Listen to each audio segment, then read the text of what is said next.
Dear students, welcome to the STP Computer Education. Students, आज की इस वीडियो में हमें HTML का chapter number 6 formatting tags chapter को कंटेन करना है। स्टूडेंट्स, तो ये देखिए, ये हमारे फॉर्मेटिंग टैग्स की लिस्ट है, नोट्स हैं जिसे आपने लास्ट वीडियो में कंटेन किया था। आई थिंक लास्ट वीडियो में हमने HR टैग सीखा था, ब्रेक टैग सीखा था, प्री फॉर्मेटिंग टैग सीखा था और बोल्ड, इटैलिक, अंडरलाइन, ये तीनों टैग हमने सीखे थे। अब जो बचे हुए हैं इन सब टैग्स के बारे में हम सीखने जा रहे हैं। तो चलिए शुरू करते हैं इसका प्रैक्टिकल। सबसे पहले हमें क्या करना है, एक नोटपैड एडिटर को हम किसी भी टेक्स्ट एडिटर को मैं ओपन कर लेता हूँ। यहाँ से मैं नोटपैड ओपन कर लेता हूँ। अब सबसे पहले हम यहाँ पे क्या करेंगे, HTML के बेसिक स्ट्रक्चर को यहाँ राइट करेंगे। तो HTML का बेसिक स्ट्रक्चर को कैसे राइट किया जाता है बताइए मेरे को। सबसे पहले क्या लिखा जाता है, सबसे ऊपर HTML की कोडिंग शुरू करते हैं तो सबसे पहले आपको डॉक टाइप डिक्लेरेशन करना होता है। कुछ इस तरह से एंगल ब्रैकेट ओपन करके ये एक्सक्लेमेशन का साइन लगाना होता है। देन उसके बाद कैपिटल लेटर्स में लिखना क्या होता है, डॉक टाइप। देन उसके बाद स्मॉल लेटर्स में HTML और ब्रैकेट क्लोज। अब मैं अगर आपसे पूछूं, बताइए ये जो मैंने डॉक टाइप डिक्लेरेशन किया है वो HTML के किस वर्जन में किया है, तो आप मुझे क्या बताओगे। ये जो डॉक टाइप डिक्लेरेशन हुआ है ये HTML5 के वर्जन में हुआ है। ठीक है, HTML5 के वर्जन में डॉक टाइप डिक्लेरेशन हुआ है।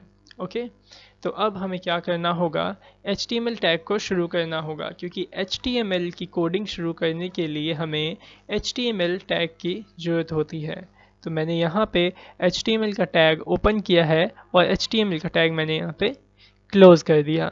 अब क्या करते थे, हम हेड टैग को शुरू करते थे और हेड टैग को यहाँ बंद कर लेते थे।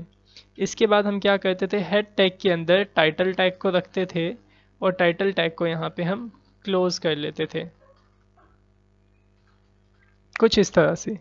ठीक है, अब हेड टैग के अंदर हमें बॉडी बनानी होती थी तो हम यहाँ पे बॉडी टैग को यहाँ से शुरू करते थे और बॉडी टैग को यहाँ पे बंद कर लेते थे।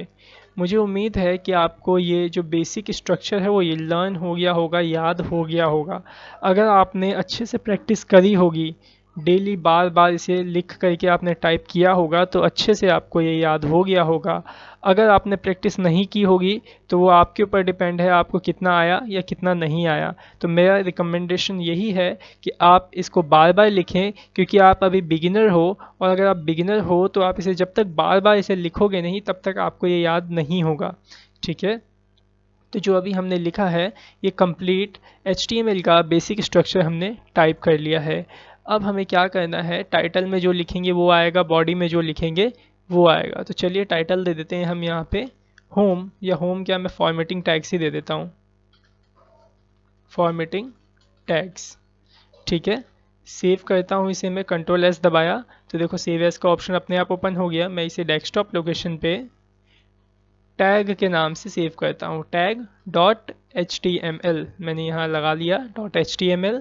और अब मैं इसे सेव बटन पे क्लिक करके सेव कर लेता हूँ। तो देखिए यहाँ पे टैग बटन वाला ये टैग की फाइल आ गई यहाँ पे वेब पेज। अब मैं क्या करूँगा, इसे डबल क्लिक करके यहाँ से इसे मैं ओपन कर लेता हूँ।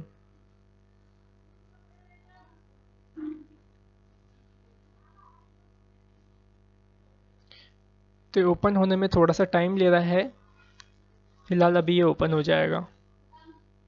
ये देखिए ओपन हो गया हमारा फाइल। ठीक है, तो देखिए यहाँ पे टाइप आ गया लिखा हुआ फॉर्मेटिंग टैग्स, जो कि हमने टाइटल टैग में डाला था। तो टाइटल टैग में जो हमने डाला वो यहाँ आएगा और जो भी हम बॉडी टैग पे बनाएंगे, जो भी हम बॉडी टैग पे लिखेंगे वो इस बड़े वाले वेब पेज पे शो होगा।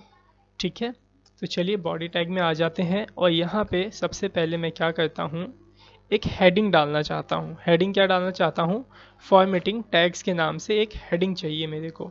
तो मैं क्या करूँगा, H1 टैग शुरू करूँगा और इस H1 टैग को क्लोज करूँगा। ठीक है, और इस H1 टैग के बीच के अंदर लिखूँगा फॉर्मेटिंग टैग्स। ठीक है, सेव करता हूँ कंट्रोल एस से और इसे मैंने यहाँ पे रीलोड किया तो देखिए आ गया यहाँ पे फॉर्मेटिंग टैग्स। ओके, अब मैं इसको सेंटर में करना चाहता हूँ तो कैसे होगा सेंटर? ठीक, H1 को आप सेंटर टैग से लॉक कर दीजिए कुछ इस तरह से, और यहाँ पे कुछ इस तरह से आप सेंटर टैग को लॉक कर दीजिए, ब्रैकेट क्लोज, सेव करिए और F5 से भी आप रिफ्रेश कर सकते हो। F5 दबाओ अपने कीबोर्ड का, उससे भी आप रिफ्रेश कर दोगे तो ये रिलोड हो जाएगा। अब मेरे को क्या करना है, इसके नीचे एक लाइन को ड्रॉ करना है। तो मैं लाइन कैसे ड्रॉ करूँगा? ठीक सेंटर के बाद एक HR टैग दे दूंगा। अगर मैं आपसे पूछूं कि HR टैग क्या है या कौन सा एलिमेंट है तो आप मुझे क्या बताओगे? आप मुझे बताओगे HR टैग आपका एम्प्टी एलिमेंट टैग है। कौन सा टैग है? Empty element tag. अब मैं अगर आपसे पूछूं कि इसे एम्प्टी एलिमेंट टैग क्यों कहा जाता है तो आप मुझे क्या बताओगे? आप मुझे बताओगे इसे एम्प्टी एलिमेंट टैग इसलिए कहा जाता है क्योंकि यह टैग क्लोज नहीं किए जाते हैं। ठीक है, इसे क्यों नहीं क्लोज किया जाता? क्योंकि हम इसमें कोई कंटेंट नहीं लिख सकते, क्योंकि HI का मतलब ये होता है कि हम किसी लाइन को ड्रॉ कर रहे हैं। ठीक है, सेव करता हूँ इसको मैं और यहाँ से रिलोड करता हूँ। तो मैंने रिलोड किया तो यहाँ देखिए लाइन आ गई। ठीक है, तो अब हम जानने वाले हैं प्री टैग, ब्रेक टैग आपको आता ही है तो चलिए मैं सीधा आपको ले चलता हूँ बोल्ड, इटैलिक, अंडरलाइन और इसके नीचे वाले जो टैग्स हैं उनके ऊपर। तो देखिए सबसे पहले मैं क्या करने वाला हूँ, यहाँ HI के बाद यहाँ पे टाइप करता हूँ बोल्ड, एक टाइप कर देता हूँ मैं कुछ इस तरह से सेंटेंस।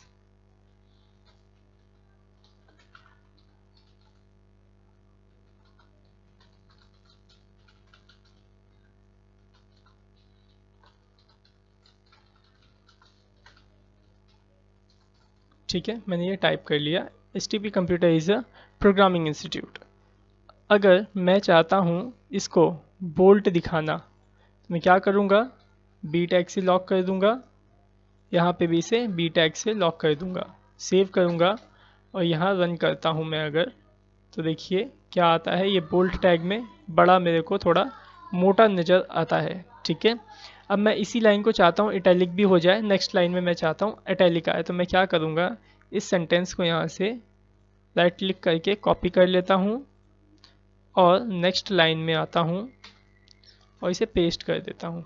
ठीक है, और मैं चाहता हूँ कि ये इटैलिक शो हो, तो कैसे इटैलिक शो होगा, आप इसे आई टैग से लॉक कर दीजिए कुछ इस तरह से। देखिए आई टैग यहाँ स्टार्ट किया हमने, बीच में कंटेंट टाइप किया और आई टैग को यहाँ क्लोज कर दिया, सेव करेंगे इसे और यहाँ पे मैं इसे रन करके आपको शो करता हूँ। तो देखिए ये इटैलिक तो आ गया, लेकिन क्या प्रॉब्लम आया, मैं चाहता हूँ ये नेक्स्ट लाइन में आए, लेकिन ये कहाँ आया, उसी लाइन में आ गया। तो नेक्स्ट लाइन में लाने के लिए हम किस टैग का यूज़ करते हैं, ब्रेक टैग का। ब्रेक टैग कहाँ यूज़ करूँगा मैं, जिस लाइन को ब्रेक करना है ठीक उस लाइन के पहले मैं ब्रेक टैग को इम्प्लीमेंट कर दूँगा और सेव कर दूँगा। तो यहाँ देखिए F5 से रिफ्रेश किया तो देखिए नीचे ये आ गया है। ठीक है, आई थिंक समझ में आ गया होगा आपको। मैं चाहता हूँ कि इन दोनों के बीच में और भी ज़्यादा थोड़ी स्पेस छूटे, तो मैं क्या करूँगा, एक और ब्रेक टैग इनके बीच में लगा दूँगा, यहाँ पे एक और ब्रेक टैग मैं लगा देता हूँ। तो क्या होगा, जो ये STP कंप्यूटर एजुकेशन है या इटैलिक वाला, ये दो लाइन छूट के नीचे आएगा। देखिए सेव किया मैंने कंट्रोल S से और मैं यहाँ रिफ्रेश करता हूँ तो ये देखिए दो लाइन छूट के नीचे आ गया। आई थिंक आपको समझ में आ रहा होगा। चलिए अब आगे करते हैं। मैं यहाँ पे पेस्ट कर लिया उसी को, STP कंप्यूटर एजुकेशन वाले कंटेंट को। अब मैं चाहता हूँ ये अंडरलाइंड आए, तो मैं क्या करूँगा, इसे U टैग से इस तरह से लॉक कर लूँगा। ठीक है, सेव करते हैं, रिफ्रेश करता हूँ, ये देखिए इसी के आगे आ गया। ब्रेक टैग लगाऊंगा इसी के आगे दो बार कि ये दो लाइन छूट के नीचे आए, तो मैं यहाँ पे दो बार ब्रेक टैग को लगा लेता हूँ कुछ इस तरह से। अगर आप इस तरह से भी अगर आप लगाना चाहो तो आप इस तरह से भी लगा सकते हो बीच में भी। ठीक है, ऐसे, जिससे कि आपको इजी लगेगा देखने में, रीडेबिलिटी का जो मेथड होगा वो थोड़ा आपके लिए इजी हो जाएगा। मैं सेव कर लेता हूँ और रन करता हूँ, जो देखिए आ गया बोल्ड, इटैलिक, अंडरलाइन। अब देखिए, अब हम आगे टैग सीखने वाले हैं। बोल्ड, इटैलिक, अंडरलाइन आपको सीख लिया है आपने। अब हम यूज़ करने वाले हैं एम्फेसाइज टेक्स्ट का। ठीक है, ये एक तरीके से इटैलिक टैग के जैसा ही होता है, बस ये थोड़ा सा डिज़ाइन इटैलिक टैग के जैसा ही करता है। ठीक है, तो चलिए इसे देख लेते हैं हम यूज़ करके। मैं यहाँ पे क्या करूँगा, सबसे पहले 2 बार ब्रेक टैग शुरू कर दूँगा कि जो भी मैं लिखने वाला हूँ वो 2 लाइन छुट के नीचे आए। ठीक है, ये मैंने कंटेंट टाइप कर लिया। अब इस कंटेंट से पहले मैं कौन सा टैग लगाऊंगा, em, मतलब एम्फेसाइज टेक्स्ट, और यहाँ पे em एम्फेसाइज टेक्स्ट को क्लोज कर दूंगा और इसे सेव करके रन करता हूँ। ये देखिएगा कैसा डिज़ाइन आएगा। ये देखिए सेम टू सेम इटैलिक के जैसा डिज़ाइन आया। तो ये इटैलिक के जैसा ही है, बस एक न्यू डिज़ाइन है और एक न्यू टैग में आया हुआ है। ठीक है, अब बात करते हैं सुपर स्क्रिप्ट और सब स्क्रिप्ट टैग की, जो है SUP, सुपर स्क्रिप्ट बोलते हैं इसे, और ये सब स्क्रिप्ट। ठीक है, तो इन दोनों का यूज़ क्या होता है, ये ध्यान से देखिएगा। सबसे पहले मैं चाहता हूँ यहाँ पे, पहले तो लाइन ब्रेक कर लेता हूँ मैं 2 बार यहाँ पे। ठीक है, मैं चाहता हूँ यहाँ पे लिखूँ a का स्क्वायर प्लस b का स्क्वायर। ठीक है, मैं ऐसा लिखना चाहता हूँ। तो मैं इसे अगर सेव करूं और रन करके देखूं तो क्या ये मेरे को a का स्क्वायर b का स्क्वायर दिखाएगा, दिखाई देगा। ये देखो कैसा दिख रहा है, ये सही से दिख रहा है आपको। a का स्क्वायर ऐसे ही होता है? नहीं, a का स्क्वायर ऐसा नहीं होता है। तो हमें क्या करना होगा, हम इसे सही तरीके से दिखाएंगे। ठीक है, तो देखिए मेरे को लगाना है a का स्क्वायर b का स्क्वायर। तो जो स्क्वायर देख रहे हो ना आप, इसको आप अगर ऊपर दिखाना चाहते हो स्क्वायर में, तो आप इस 2 को सुपर टैग से लॉक कर दो। कुछ इस तरह से देखिए, सुपर स्क्रिप्ट मैंने यहाँ शुरू किया और इस ठीक 2 के बाद सुपर स्क्रिप्ट को क्लोज कर दिया। यही काम आपको इस वाले 2 के साथ करना है। तो यहाँ पे मैंने सुपर स्क्रिप्ट लगाया और यहाँ पे मैंने सुपर स्क्रिप्ट को बंद कर दिया। ठीक है, देखिए सेव करता हूँ और यहाँ पे रन करूँगा, देखिएगा। तो ये देखिए, आई थिंक आपको समझ में आया। a का स्क्वायर आ गया ऊपर, b का स्क्वायर आ गया यहाँ पे। ठीक है, अगर मैं चाहता हूँ जो स्क्वायर है ये नीचे आए, ये जो 2 लिखा है ये a के नीचे आए, जैसे कि हमें लिखना है H2O, तो हम उसे कैसे लिखेंगे जरा ध्यान से देखिए। अगर मैं यहाँ लिख दूँ H2O और इसे सेव करूँ तो ये कैसा दिखेगा, कुछ इस तरह से दिखेगा H2O। लेकिन मेरे को 2 नीचे दिखाना है, तो मैं क्या करूँगा, इस 2 से ठीक पहले सब स्क्रिप्ट लगाऊंगा। ये क्या था, सुपर स्क्रिप्ट। ठीक है, जो कि देखो ये रहा सुपर स्क्रिप्ट। अब हम कौन सा लगाएंगे, सब स्क्रिप्ट। तो यहाँ पे मैं इस 2 को, सब ये वाला जो 2 है नीचे H2O वाला, इसको सब स्क्रिप्ट से टैग से इस तरह से मैं इसे लॉक कर दूंगा। ठीक है, अब इसे मैं सेव करता हूँ और यहाँ पे रिफ्रेश करके आपको दिखाता हूँ। तो ये देखिए आ गया H2O। आया आपको समझ में, सब स्क्रिप्ट, सुपर स्क्रिप्ट। अगर नहीं समझ में आता तो आप मेरे को कांटेक्ट करिएगा। अगर कुछ भी प्रॉब्लम आए तो आप मुझे ज़रूर कॉल करिएगा। ओके, बेहिचक होकर कॉल करिएगा आप मेरे को, क्योंकि जो भी आपकी प्रॉब्लम होगी उस प्रॉब्लम को सॉल्यूशन करना बहुत ज़रूरी है। ठीक है, अब जब बात करते हैं, अगला टैग है आपका स्ट्रॉन्ग टैग। अब स्ट्रॉन्ग टैग क्या करता है, स्ट्रॉन्ग टैग जो होता है आपका वो भी बोल्ट का काम करता है। ठीक है, तो किसी भी टेक्स्ट को मोटा दिखाने के लिए आप स्ट्रॉन्ग टैग का भी यूज़ कर सकते हो और बोल्ट टैग का भी यूज़ कर सकते हो। जैसे कि मैं आपको यहाँ पे दिखाता हूँ। सबसे पहले मैं यहाँ पे ब्रेक लगा के 2 बार लाइन ब्रेक कर लेता हूँ कि हमारी 2 लाइन छूट के नीचे से कोड स्टार्ट हो। ठीक है, देखिए जैसे कि ये कंटेंट मैंने टाइप कर लिया। ठीक है, मैं क्या करने वाला हूँ, अभी इसी तरह से इसे सेव करके आपको दिखाता हूँ। ठीक है, इसके बाद ये देखिए कुछ इस तरह से आपको ये टैग दिख रहा होगा। ठीक है, अब मैं क्या करने वाला हूँ, इसको बोल्ट टैग से या फिर स्ट्रॉन्ग टैग से आपको मोटा करके दिखाने वाला हूँ। तो देखिए स्ट्रॉन्ग टैग मैं इसमें लगाता हूँ यहाँ पे। ठीक है, स्ट्रॉन्ग टैग ओपन किया और यहाँ पे स्ट्रॉन्ग टैग को बंद कर दिया।